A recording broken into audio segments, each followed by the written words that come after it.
Alors c'est parti, on va faire une mise en pratique directe des CSS vendors qu'on a appris juste ici. C'est-à-dire qu'on a envie de créer ça. Ça c'est un effet spécial, c'est fait avec background clip.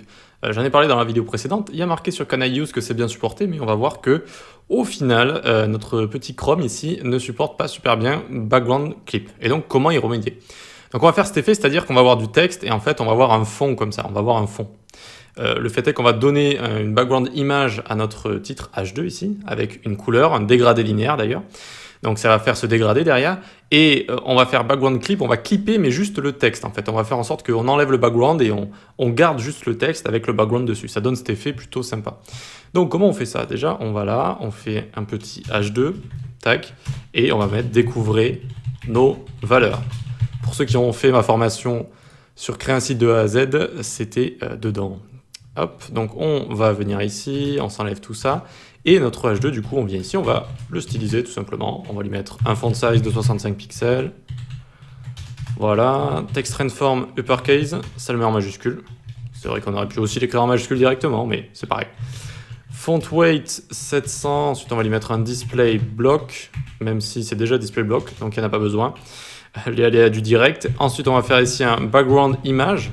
Et c'est là qu'on va faire notre linear gradient. Alors je vais dézoomer un petit peu parce que vous savez, les dégradés, ça prend toujours un peu de place. To right, donc de gauche à droite avec deux couleurs, 37, 37, 37.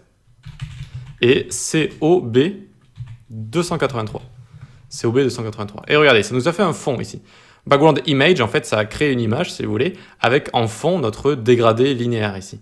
C'est comme si on fait ça en fait. Si on fait ça quand je vous ai montré les dégradés linéaires, en fait ça sous-entend le fait que ça parle de background image. Ça crée une image derrière, entre guillemets, en fond, avec notre dégradé linéaire, avec ces couleurs juste ici. Ok, très bien.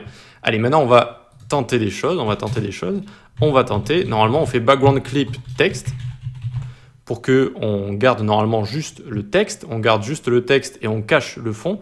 Donc là, normalement, déjà, background clip texte, ça aurait dû me mettre la couleur du fond dans le texte, ça ne fonctionne pas. Et ensuite, on va mettre ici un color transparente, text align center et letter spacing, on va lui mettre 4 pixels. Donc j'écris juste jusqu'à la fin et un petit padding top de 100 pixels.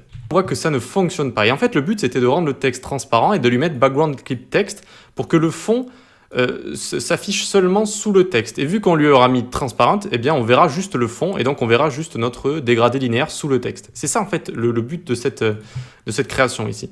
Mais là on voit que background clip ne fonctionne pas. Background clip ne fonctionne pas. Ça ne rogne pas notre fond ici pour rester juste sous le texte. Ça ne fonctionne pas tout simplement. Et pourtant, si je vais mettre ici WebKit background clip,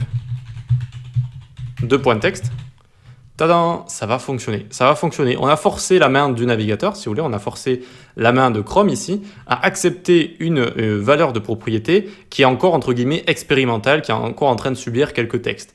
Alors évidemment, les CSS vendors, ça a utilisé avec précaution. Bon là, background clip text, ça va pas tout faire exploser. À la limite, si ça fonctionne pas, c'est pas très très grave. Et il suffit de mettre le CSS vendor pour que ça fonctionne. D'accord? Et donc on arrive à exactement la même chose. Donc le but ici, voilà, ça a vraiment été de mettre background clip text. Ça va faire en sorte que le background s'efface partout, sauf sous le texte. Il reste juste sous le texte. Et ensuite, le texte, on le met en transparent, parce que si on le met pas en transparent, bah, il prend toujours sa couleur de base, hein, noir comme ça. Et du coup, certes, on a le fond derrière, mais on le voit pas. Donc il faut lui mettre transparent comme ça. Hop. Et donc vous voyez qu'avec WebKit, ça a fonctionné comme ça. Donc c'était une application un petit peu des vendors CSS, des CSS vendors tout simplement. Allez, on passe à la suite.